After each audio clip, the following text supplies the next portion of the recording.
Good evening, and welcome to Earth Matters. I'm Jack Lander, and our topic tonight is our preparation for war against the terrorists. We're privileged to have four special people tonight, and I'll introduce them. First is Lois Wolsch, Mrs. Lois Wolsch, then Dr. Robert Wolsch, Azam Saeed, and Dr. Sam Peterson. And I'm going to ask them to tell us a little bit about themselves first, and then I'm going to ask a couple of leading questions, and we'll have a free-for-all, unrehearsed, spontaneous discussion. So first, Lois, will you tell us about yourself? I'm a retired speech therapist from the Danbury Public Schools, and I'm currently teaching at Takeo Post University in public speaking. Mm-hmm. And that's where I am right now. Been writing books. Mm-hmm. Tell about the books. Go ahead. I'm Bob Walsh, and I'm retired from WestCon. I was a professor of communications and education, and I was also the humanist chaplain. I'm also teaching now at Takeo Post. We're teaching public speaking there. And didn't you and your wife just recently write a book? Or? 4 books. 4 books. They're oh. coming out next month. 4 coming books. Out next month? It's a literacy-assured series. Oh, it's wonderful just before Christmas. Oh, this is something you might make some money on. Oh, yes, hopefully. It's going to cure all the problems of education in America. Good, good. Azam? Yes, I'm originally from Pakistan, former Air Force pilot from there. My education is in physics and business administration. I have worked for several multinational corporations in management positions here in the United States and also in Europe. Actually, I've been a citizen, I'm now a citizen of the United States, and I've lived here now for 15 years. Now I've lived on the West Coast, the Midwest, and also on the East Coast now. And I currently reside in Connecticut, Farmington, Connecticut. And you are a Muslim, right? That's correct. Mm-hmm. Let me clarify, there are four of the world's largest religions are represented within my family. Yes, I am a Muslim, though. How did that come about? Just siblings decided to get married to one religion or the other, and those. So I have a brother-in-law who may be a Hindu, a sister-in-law who's a Christian, and so on. Oh, the presents. Oh, the wonderful presents. Right. Great. All right. That's Parties. That's the biggest advantage. Opportunity to share a lot of different views. Then. Definitely. And Dr. Sam?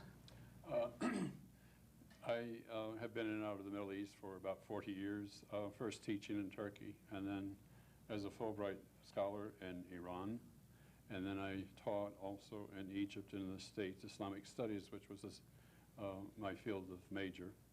And I last worked in the Middle East with UNESCO. Thank you. And now I live in Connecticut. Mm-hmm. Okay, I'll begin by asking one of these leading questions, and then we'll just open it up for free-for-all. It has been said that bin Laden and his satellite terrorists' main motive is to oust the U.S. presence on the sacred Islamic soil of Saudi Arabia. Do you think that large-scale terrorism would abate if we were to withdraw our troops? Anyone? Well, let's see. I think that is part of the equation that we have to ask, and I think it's probably a good one. I'm glad that you direct the question to the issue of that it's an American foreign policy, because I think that is one of the problems that we have had for 40 years in getting the reception that we would like and not having the antagonism that so many people in this part of the world have against the United States.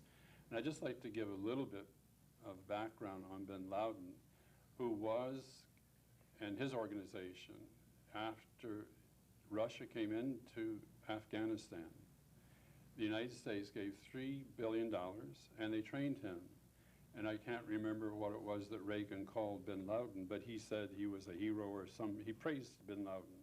And you know, that's not to fault Reagan, but that's what we thought we had when we had this great enemy against our enemy then, which was Russia. And so we manned them, we brought them over, we trained them, we got lots of money from around the world, and we realized, and it was one of the reasons why we have the people following bin Laden then, they had to accept this as moving an aggressor a non-Muslim aggressor who was occupying Afghanistan. And after a horrendous war, it was finally the Taliban who pushed the Russians out of Afghanistan. And then we also left. And Afghanistan then had a civil war for about 8 years or so. The Taliban came along and picked up the pieces. Meantime, what really motivated, I think, bin Laden against the United States was that after the Persian Gulf War, where we tried to liberate Kuwait after the Iraqi invasion, the American troops never left Saudi Arabia. So the Americans who had convinced these men that we should liberate Afghanistan from the occupier of Russia, all of a sudden they thought, well, wait a minute. Also, it's much more important than that because it is the Holy Land. The two most sacred Islamic sites are in Saudi Arabia, Medina and Mecca. The third one, of course, is Jerusalem. So that was one of the agendas, but also I think it's a bigger area than just that. They see that American policy in the Middle East has been terribly uneven. For example, we enforced UN resolutions against Iraq to move it out of Kuwait in 6 months, and for some reason, or for many reasons, we have not enforced the UN resolutions against the occupied territories of Palestine. So when people in the Middle East see that, they say, well, why did the Americans do such a big job in getting Iraq out of Kuwait, and for 35 years they not only do not oppose so much Israel's occupation of Palestine, but we give anywhere from $3 to $4 billion to help Israel, which with its power is able to occupy Palestine. So I think it's not, as I'm glad you directed the question to something like the foreign policy. I think the people in the Muslim world like our movies, they like our music, they like our genes, they like the American people. And I think it's very important that we distinguish between the reaction in the Middle East that is against U.S. foreign policy as opposed to necessarily our culture and necessarily who we are as people, although I do think the fanatics of Islam probably would not like the culture as well. Mm-hmm. Right, I think it's important to highlight that it's not the American way of life that is disliked. That is not at all the issue. In fact, in the United States, we have a huge problem controlling immigration. So if American way of life were a problem, people wouldn't like to come into the United States. We have quite the opposite problem. Given half a chance, most people in many repressed societies would like to move into the United States. So we have to use our resources to stop that movement. The other aspect also to keep in mind is about movements such as bin Laden's movement or other groups is kind of an ironic situation where some of these groups develop because of the tyranny, because of the repression within a society, and yet the way they develop and the ideology that develops them is even more repressive and even more violent than the original system that they are protesting against. So bin Laden, while there was Saudi money and Saudi influence and of course the American money and influence developing groups like bin Laden's groups, they ultimately end up turning against the very people or the very agencies or agents who developed such groups and cells. And same is the case with the relationship between bin Laden and Saudi Arabia at this time. Another aspect is American policy has changed from time to time. I remember it was in the early 70s, I got a call from my previous professor at Columbia, and this was a wonderful lady who was interested in international education. And she knew I was interested in some aspects. I had lived at International House for a short time. And she said, how would you like to go to Afghanistan with us? I said, tell me about this. She said, well, Columbia University has had a program under AID, the American type of program that they had there, where we were helping their educational system And she was a social studies specialist, and so she was involved in that. I was going to be the language arts specialist for Afghanistan. And I laughed because I started to study Urdu, and oh, I had a rough time. What is Urdu? It's one of the languages. Oh, one of them. It's Yes. the national language of Pakistan, actually. Yes. Spoken in India and Pakistan. Yes. But this program had been going on for many years. I never knew about it. American type of aid to education. Now, across the street in Kabul from the American program was the Russian. They supported a technical school there, a college, I believe it was. But I remember the day that I came home and Lois and broke this news to Lois. I said, Lois, how would you like to go to Afghanistan? Remember that day? Sure. At the moment, I was trying to replace 4 tiles in the bathroom. And I said, I will go any place, whatever you've got in mind, I'll go. But we had 3 small children. And the idea, when I took out the videos to see what Afghanistan looked like, it didn't look very accommodating to somebody coming in with 3 children. And then we found out, you know, everything had to be Cloroxed and cleaned and so on. But they sweetened the pie with saying that the children could go to the University of Lebanon, American College. American College in Beirut, I guess. Beirut, yeah. And so that was part of it. But we decided at that time it just was not the right time to bring children and to go into this. But it was an interesting offer, and they did go. And the people that went felt that they had accomplished what they had set out to do. And then it wasn't very long after. The rivalry seemed to be between the United States troop and the Russian. And it wasn't long after that before Russia But I came in. got to meet some of the Afghani graduate students that came back, and they were friends. And of course, we watched all their videos of their years there. And then we met the students. What delightful people. What delightful people. And that enters into all the questions you might ask us, because they had some wonderful people there. And now those people were doctoral candidates, and I suspect that they have positions, or they could have positions of influence there, particularly in education. The Taliban has always been a mystery to me. What is it, and how many? What kind of grip does it hold on the nation? And is it something that is impossible to deal with, dislodge, whatever? The word Taliban in itself means students. So Talib is student and Taliban is plural for students. So these were students, basically people who were developed by what is called madrasas, religious schools, mostly in Pakistan. And again, this is, all of these things were funded through, you know, in a systematic approach after the invasion of Afghanistan by the Soviet forces. So a lot of refugees and a lot of children at that time especially grew up in these schools. So not just were they given a religious training of a particular sort, which was definitely not the mainstream Islam, but also they were trained in the art of guerrilla type of warfare.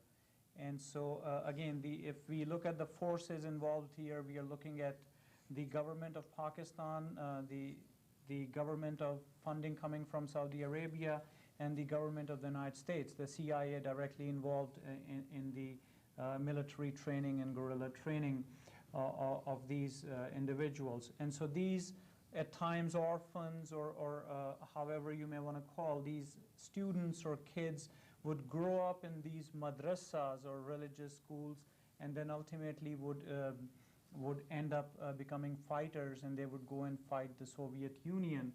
And that's how most of these groups were formed. And Taliban was just one of these groups, and it became the most powerful ultimately. Well, I was just going to say about the Taliban, and this is true with basic fundamentalism throughout the Middle East. And one thing, in Afghanistan, we cannot think of really, It's a dysfunctional country, and that's partly because it's had endless wars, as it had in the 19th century. And what the Taliban were able to do after the Russians were pushed back and America pulled out, and then there were all sorts of powers vying for each other, which is not a surprise because essentially it's a tribal country with something like 15 different tribes within the Pushtun themselves that compete with each other. They're warriors. And what the Taliban was able to do, even though some of the people were very upset that they were so religious, is that they gave stability to that country for the first time. And they did it rather efficiently. For the first time during the Civil War, the Taliban came in and they brought in food. They had money to build some houses that had been destroyed. They had medicines to give to the people. When you are terribly poor, as you are in Afghanistan, and the national income in 1999 was $900 per capita. That's for the whole year. That was when it was not so bad. Now it's worse. You're not talking about people who are wondering about having a democracy. They aren't wondering whether they're religious or not. They're wondering how are they going to feed their 9 children. And this has been the case basically in Turkey, where the fundamentalists made inroads into the democratic elections that they had there, and also in Egypt. And I know in Egypt, when the earthquakes hit, I think it was in the early 90s, and I lived in Egypt for a long time in different periods, and I love it very much, but there's no way that anybody would deny that it's a bureaucratic government. By the time the Egyptian government got the papers and the stamps and the signatures on all the papers, and they went out to the devastated urban areas of Cairo, there were tents, food, loans that had come from religious groups. And I think that we have to be careful about saying what fundamentalists are. There are fundamentalists who are no more fanatically dedicated to doing good under the name of Islam than the people in the Salvation Army or to a church group.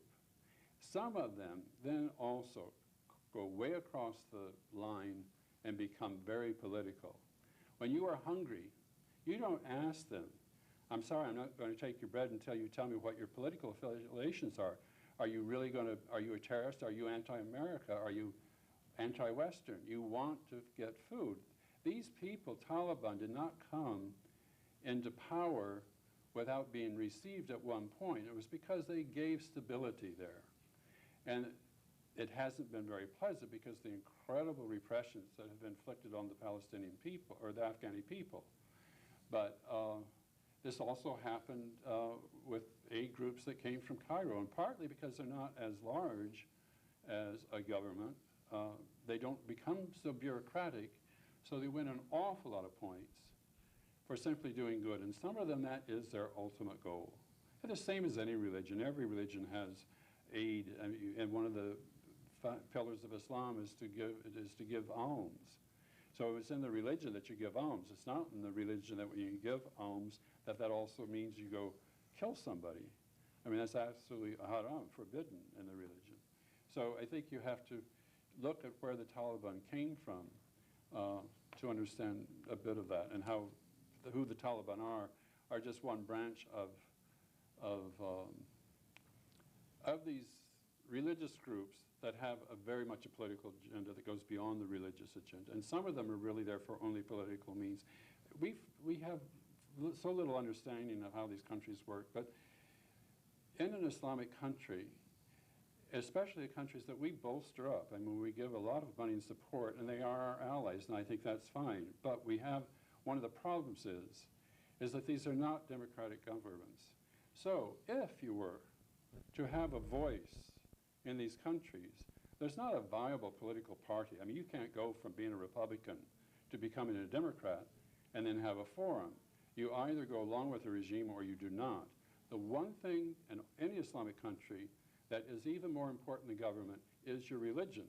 So political people will get under the umbrella of religion to let out a political voice. And they do this because that's the only place that political voice can come. And when the governments that are authoritarian and they suppress democratic forms of government, you get an awful lot of people into the mosque. Some are devoted to God and some are not.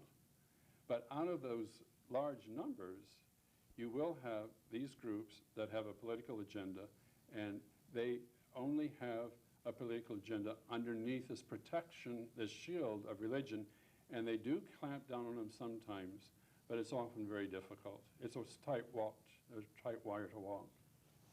Jack, would you repeat your question that we just answered? I have something in mind. I want to make sure that I'm on track with your question. I just said that I, for one, didn't have a very good understanding of what the Taliban is and what it's, how it achieved power and why it retains power and so on. It had nothing to do with what we're to do, how we're to react. What was, again, did you have it written there on a sheet what the question was? No, that was impromptu. Oh, I see, okay. I was just concerned that most of these questions are put in black and white terms. Should we go in and kill them all? Should we not go in and kill them all, etc.? And that type of thinking is probably the ruination of the world, beginning with Plato, etc. And then Aristotle, the law of the excluded middle. That's got to stop. Somebody's got to stop that kind of thinking, either or, because obviously there are lovely people there. They're not all bad. They're not all good. Just like here, it's very similar in many ways. In many ways, I think it's also important to keep in mind that if there is somebody who is suffering at the hands of, somebody who's suffering the most at the hands of the violence and all of those things, it is the Afghani people themselves. And so to go back and punish them for their own suffering is sort of ironic. It is. Yes, even if we identify that it was Osama bin Laden who is currently in Afghanistan and he was responsible for all of this, that's not enough of a justification to go and destroy Afghanistan even further. I mean, it's already a destroyed country to begin with at this stage. But to go and punish the people there even further is not justified. We have to approach it in a different fashion. If there was a gang-related disaster in Los Angeles, are we going to go destroy Los Angeles, or are we going to look at the issue there and realize that it's the people of Los Angeles who are really suffering because of the gang situation? Excellent, excellent. My other concern is the lesson from Vietnam. You remember, we have to destroy them in order to save them. Yeah. That was our military leaders. That was a terrible mistake. We've made so many others. I don't want us to repeat those mistakes. Not at all, no. Lois? I think, Well, if we took the example right now of New York City and the catastrophe in New York City and people contributing, now supposing, and various things did happen, supposing there were certain groups that said that we were the ones that gave the relief, or somebody said it was a particular political party that provided the answers to all of this, or we know that there was looting and stealing going on, and people say, how could somebody do something like that? I mean, there was plenty of opportunity for us not to work together. And maybe, you know, the truth in time will show that we didn't, in fact. But right now, we're in a sort of grace period to know that people can work together, that they do give, and it does come regardless of their race, religion, whatever, in order to help other people who did need at a particular time. And I think that's been an example to our country of showing that we can get together and work for a common good. And maybe that has taken away from some of the, sure, you can look at the anger at the destruction of these buildings, but at the other hand, you can say, we have the capacity to work together to work on a solution. Right. You were going to say something, Hazan? yes, I actually forget what I was about to say, but one of the points is that in the debate we are having on a national level, in the media, television, newspapers, what one cannot help but notice is the absence of some of the greatest minds of this age. So what you see is only one side is being presented really to the public, and what you have is the repetition of the same thing. You never see the other side. You never see Noam Chomsky's or people like that, the real brilliant people who have studied the issues and who can provide their perspective to the public to ultimately form an opinion are clearly and obviously absent from the debate.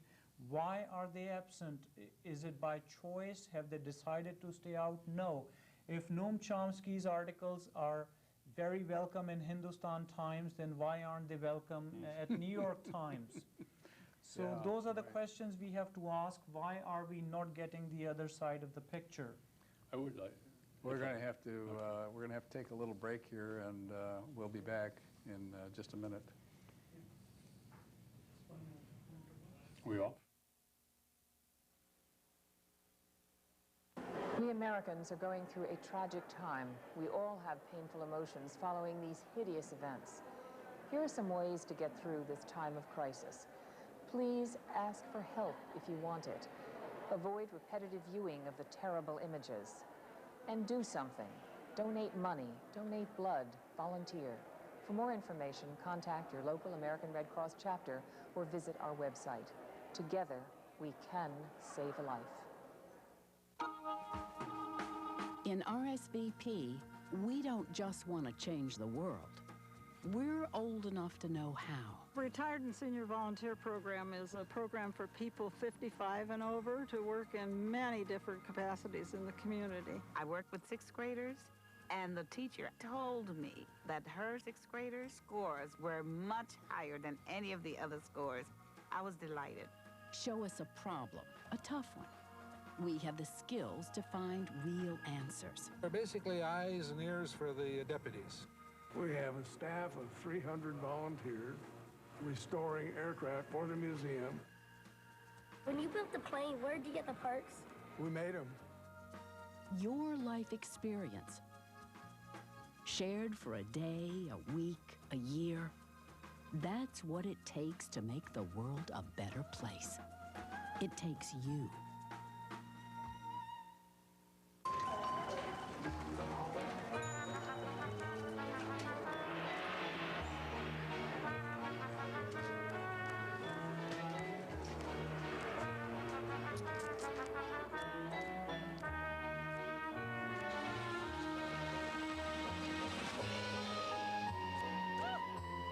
Stork on 3.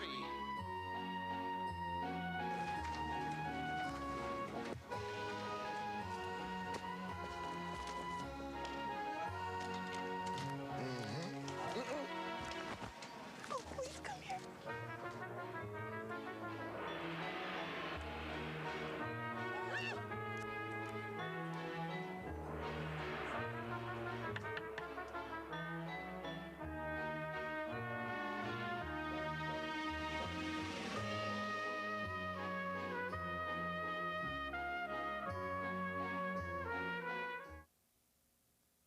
We're back, and I'd like to remind our listeners that this is an unrehearsed show, spontaneous, and we're accepting phone calls if you'd like to call in with a question. Our phone number is 792-4101. We're going to start again with a new question. What is the relationship of the Persian Gulf War and the sanctions on Iraq to the current crisis? Go ahead, Lois. This is a follow-up on using the best minds to solve problems. And I think our number one problem that we're talking about with Iraq, and we're talking about the Gulf War, we're talking about germ warfare. And I think we almost have, now we're talking about it. We have to talk and see what we're going to, how we're going to address that. And it has been coming out in stages, but not really being addressed. What do you mean by the threat of germ warfare in this country? The threat of germ warfare, we certainly know with Saddam Hussein that was one of the big issues at the time that has never been solved. And certainly Iraq was a country who used germ warfare. We know that too. So this is always as if it's lurking in the side, but not really addressed. It seems to me that you want to look at that problem first rather than take groups of people fighting against one another, hoping that they'll overthrow a government. I think that one of our major exports in the world is our creativity. And I do think that we have to use that creativity to be a jump ahead instead of coming along and letting it out little bit by little bit. I don't know that, I would just like to add to that. Any germ warfare from any country is a very serious threat, and there's no reason to think that Saddam Hussein would not be trying to develop it. But they had something like 30 nations fighting Iraq. And I would like to, and one of the things that we ended up fighting him for was because, I mean, again, we go back, I think Iraq is just another case of our mismanagement in earlier years. And I wish we would not feel like we have to feel guilty or feel, what we need to do is go forward. And it's no shame, we've done wonderful things in our foreign policy, but if we've made some mistakes, let's admit them. And I would say that when we supported Saddam Hussein, the same way we made bin Laden who he was. And so we support these people, and then we find out that we do not like them, and then in the case of Iraq, we bombed them. So I think that when we had a victory in 1991, and we all saw the president in the House of both joint houses in Congress, and we celebrated a victory. Since then, America has imposed or led the UN sanctions against Iraq for 10 years. The only UN resolution was that Iraq had to get out of Kuwait. There was not a UN resolution to destroy Saddam Hussein. And the White House, one of the more belligerent parties, the factions, have spoken about we should go in and get Saddam Hussein when we don't know really if that's tied.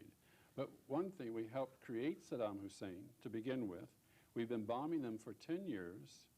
We had a Secretary of State who, when she was asked on CBS News by Leslie Stahl, I think it was 1996, and they said, do we really want to get rid of Saddam Hussein at this cost? Because at that point, I think it's Doctors for Peace, the Harvard medical team, UNESCO had gone in, and this was like in 96. It was clear by the 3 different sources that 500,000 Iraqi children had died as a result of the sanctions that the U.S. was pushing. There were UN sanctions, but we have the power to see that they stay there. Even Saudi Arabia, all the neighbor countries around Iraq, who have very good reasons to worry about germ warfare, are saying lift the sanctions. Even Kuwait now says lift the sanctions, but the United States still insists on that. And we had Secretary of State Madeleine Albright, when Leslie Stahl asked her and said, is it really worthwhile for that price of 500,000 children to get rid of Saddam Hussein? In other words, U.S. wants this guy out of the office. And she said, she paused, she looked down, she says, that is a tough decision, but yes, in this case, I have to say yes. When you have not a kid in the street, and you don't have someone at the bar, but you have the voice of the Secretary of the State of any country, forget it's America, I don't want to blame us or anything, but I'm just saying, when you have a Secretary of State saying that, it's very hard for the Muslim Middle Eastern world to see us as terribly friendly when we are allowing that many children die. Why is that we, oh, go ahead, Bob. I was just thinking, we've missed a lot of interesting opportunities, and that's another. Tremendous. And I want to talk as an educator for just a minute. Do you remember years ago when we had Sputnik, and suddenly we realized Russians were intelligent? My gosh, we didn't know that before. And suddenly the government gave a lot of money to science programs and math programs in the United States, and a whole attitude towards education improved. I think we have another Sputnik-like situation here. It's time that we started to learn more about the Middle East. It's time that we started to read the Quran, Now, a lot of people are. I understand you can't find copies in the bookstores. Is that right? At this particular time, people were beginning to. But they don't study it in the schools. And I'd like to see religious studies. I don't want to see the teaching of religion. I want to see religious studies, including all the religions, in the schools. I want to see social studies so that children and teachers, particularly teachers, learn more about the Middle East, learn more about different kinds of people. I think this is important for our people, because I'm so excited about right now what's happened. We finally get this feeling of Americans love Americans. This last week, 2 weeks, that goes back to the original motto of the United States, e pluribus unum, out of many one. We've forgotten e pluribus unum for a long, long time, and it was everybody's against one another. Everybody's in competition with one another. Children are in competition with the kid next to them. Adults are, etc. But think of the hugging and the singing together and the feeling that we haven't had since VE Day, since VJ Day, so many years ago. But this whole feeling of America is together. It's another opportunity. I hope we go ahead with that kind of an opportunity. And don't let the Jerry Falwells and people like that tear us apart. I have a call coming in. No? Okay. Could I add something? Could I? Go ahead, Ed. Yeah. I just wanted to say one other thing. There was a reason in '91 when the troops could very easily have gone into Baghdad and perhaps found Saddam Hussein. And one reason we didn't, and this is Bush has written in his book, and other people have said as well, and it's something that I think that maybe in this case we did make a very good decision. We worry about what mistakes we made, and I would say a very good decision we made was not to go further into Baghdad and take out Saddam Hussein, because we have to ask, when you take out this one man, you have 20,000 people that are Kurdish, that are Arabs, that are Bedouin, that live in the marshes. You have different religions. You have Nestorian Christians there. And as strong-armed of a government as he is, people say, if you took him out, who's going to fill that void? And when you got rid of Tito, and I don't think any of us thought that Tito was a great democratic ruler, and he's not ideal, but when you take someone that is so much in control of a country and he keeps it stable, even though it's not ideal, we have to ask ourselves, bad as he is, and of course we lived with him, we helped create Saddam Hussein, you have to ask, and I think they made a very wise decision not to take Saddam Hussein out, because you would have every country vying for power, and it's not like in the Balkans. In Iraq, you have the very heart of the oil land of the world. We're talking about the lifeline to the industries, not so much in America, but in Japan and in Europe. You cut off that lifeline, you would have a global recession that would be incredible, because the wheels would not turn in Japan and Europe. We would be doing much better. But I mean, it's the stability that you need beyond this sort of narrow sight about, are these people, are they getting enough democracy? Are they getting enough bread? And we have taken the bread away from them. I've got a call here. Indirectly, not directly. I don't want to say that we are entirely at fault. Go ahead, caller. You're on the air. Hi, I just want to thank all of you for having a show like this, that there's an open discussion in the first place, because it seems pretty much the general consensus is we want to bomb Afghanistan back to the Stone Age. It's unfortunate because a lot of people don't understand the problems in Afghanistan. I admit that I didn't until recently with all the news articles. And I just feel it's a big part of our foreign policy is we got involved in Afghanistan. We created the Taliban. We created Osama bin Laden. Those are our Frankensteins. This happens